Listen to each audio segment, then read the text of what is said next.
ड्रामे के किरदार से मुतारफ करवाती हूँ। यह है अफशा, यह इस ड्रामे में एक बेटी का किरदार अदा कर रही है। इस ड्रामे में इसका नाम हाजिरा है।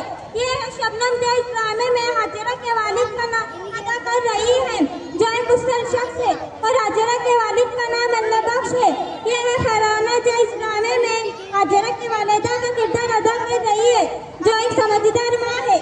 यह है नाजिया, जो कि इस ड्रामे में टीचर का किरदार अदा कर रही है।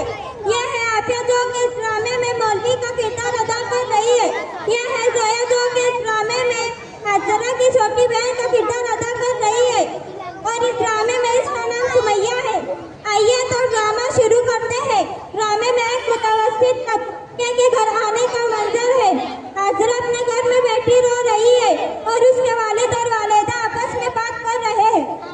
फातिमा, इसे समझा दो कि ज्यादा नाटक ना करे, सीधे से हाँ कर दे। इतना अच्छा रिश्ता बड़ी मुश्किल से हाथ आया है, अगर ये रिश्ता हाथ से चला गया ना तो। सुनिए, आप उसमें दुख दीजिए, मैं हाजिरा से बात करूंगी। अभी वो बच्ची है, ये सब बात समझने में उसे देर लगेगी। अब वो बच्ची नहीं रही फातिमा, तुम समझती क्यों नहीं हो बात को? आजकल का माहौल बहुत खराब हो गया है। लड़की की इज्जत राज की तरह होती है। अगर तुमसे ना मानी तो मुझे बताओ, 2-4 फटके लगाऊंगा तो सीधी हो जाएगी। देखिए, हाजिरा भी बहुत ही छोटी है, अभी तो स्कूल पढ़ रही है, अभी 8वीं जमात भी मुकम्मल नहीं हुई उसकी। इतनी जल्दबाजी करना अच्छी बात नहीं है। तुम उसकी तरफदारी करना बंद कर दो।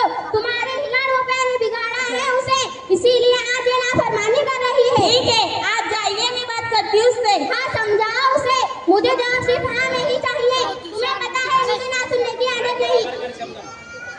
बेटी, माँ, मैं शादी नहीं करना चाहती हूँ। माँ, मैं स्कूल पढ़ना चाहती हूँ, कुछ बनना चाहती हूँ, आपका और बाबा का नाम रोशन करना चाहती हूँ। आप समझाइए ना बाबा को, वो आपकी बात जरूर मानेंगे। बेटी, मैंने बहुत समझाने की कोशिश की, मगर वो नहीं मानते। उनकी भी फिक्र जायज है। आज का जमाना जवान लड़कियों के लिए बहुत ही खराब है। अगर तुम्हें कुछ हो गया तो हम क्या करेंगे? किसी के मुंह दिखाने के काबिल नहीं रहेंगे। बस माँ, बस तो आप क्या चाहती है कि मैं भी आपकी तरह अपने ख्वाबों का गला घोट लूं, अपने सपनों को बालाए ताक में रखकर आपकी तरह उम्र भर बच्चे संभालूं, रोटियां बनाऊं? नहीं बेटी, ऐसा मत कहो। मैं तो चाहती हूँ कि आप मेरा ख्वाब पूरा करो। जो मैं न कर सकी वो तुम करके दिखाओ। अम्मी, मेरे वक्त जमाना खराब है और आपके जमाने में कैसी मजबूरी थी जो आप पढ़ न सकी? मत पूछ बेटा, हमारे जमाने में गरीबी का ऐसा आलम था कि हमारे यहाँ खाने पीने के लाले पड़े हुए थे। 2 वक्त की रोटी भी बड़ी मुश्किल से नसीब हुआ करती थी। इसकी वजह से मेरे माँ बाप ने मेरी शादी तुम्हारे अब्बा के साथ 10 साल की उम्र में करवा दी। माँ, मेहरबानी करके बाबा को समझाइए ना, मुझे स्कूल पढ़ने दे। मरदू, तुम्हें इतनी सी बात समझ नहीं आती? सुन हाजिरा, मैं आखिरी बार कह रहा हूँ, कल तुम्हें लड़के वाले देखने के लिए आ रहे हैं। उनके सामने मुझे किसी भी किस्म का ड्रामा नहीं चाहिए। सुना तुमने? अरे छोड़िए उसे, लोग प्यार करने के बाद जान जवान बेटी को मारता पीटता है। मगर पापा, कल तो मेरे स्कूल में फाइनल एग्जाम है। हाँ बॉस, मैं तुम्हारी टीचर से बात करूंगा, और एक एग्जाम नहीं दोगी तो कुछ कयामत नहीं आ जाएगी। वैसे भी तुम्हें कौन सा नौकरी करनी है? टिंग टोंग टिंग टोंग। अस्सलामुअलैकुम टीचर। वालेकुम अस्सलाम सुमैया। क्या बात है टीचर, आप यहाँ? हाँ, मैं तुम्हारी बड़ी बहन हाजिरा के बारे में बात करने आई हूँ। बुलाओ अपने वालिदैन को। कहाँ है वो? हाँ, बुलाती हूँ, पहले आप अंदर तो आइए।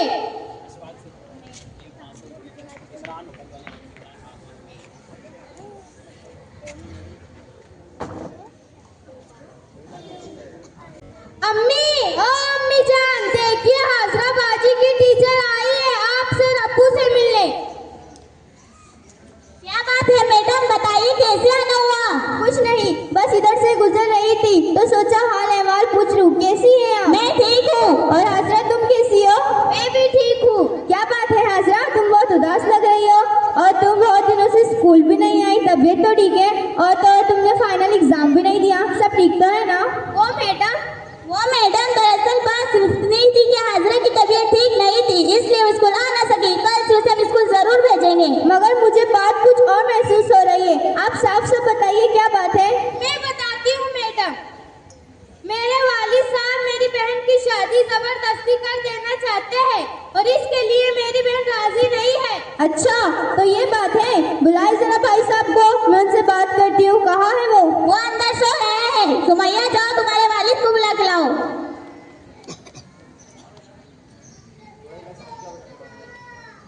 क्या बात है मैडम, आपने मेरी नींद खराब कर दी।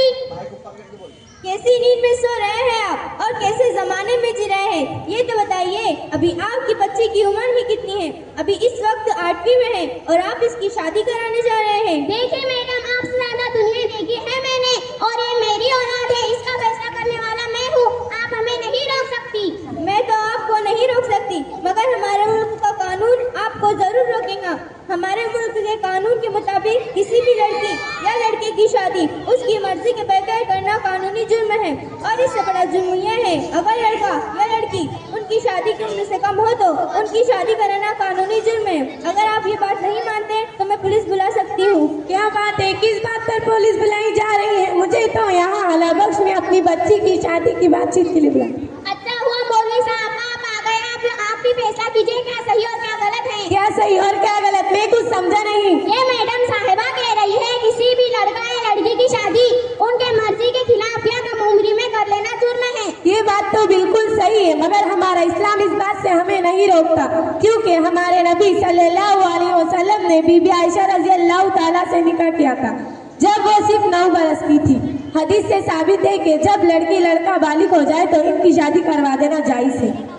माफ करना मौलवी साहब, मैं आपकी बात में मदाखलत कर रही हूँ, मगर ये कहाँ का इंसाफ है? बेटा पढ़ लिख कर बड़ा ऑफिसर बने और बेटी की तालीम भी मुकम्मल ना होनी पाए और उसकी शादी कर दी जाए।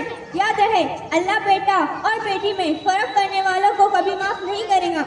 जब बेटी पढ़ना चाहती है, कुछ बनना चाहती है, तो उसे क्यों रोका जाता है? आपको पता है, जब एक बेटा पढ़ता है तो वो अकेला पढ़ा लिखा बनता है, मगर जब एक लड़की पढ़ लिख लेती है तो पूरे खानदान को पढ़ा लिखा बना देती है। आज हमारे गांव में बहुत सारी माएँ जो अनपढ़ है, जिसकी वजह से आप देखना उनके बच्चों को भी कुछ नहीं आता।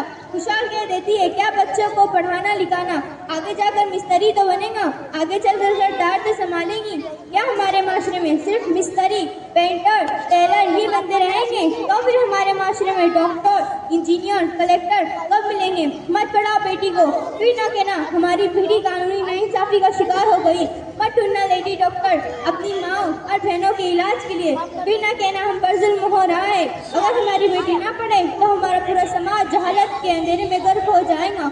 अब आगे आपकी मर्जी। मैडम मुझे आपकी बात समझ में आ गई। अब मैं अपनी हाजरा को आगे बढ़ाऊंगा और उसे डॉक्टर बनाऊंगा।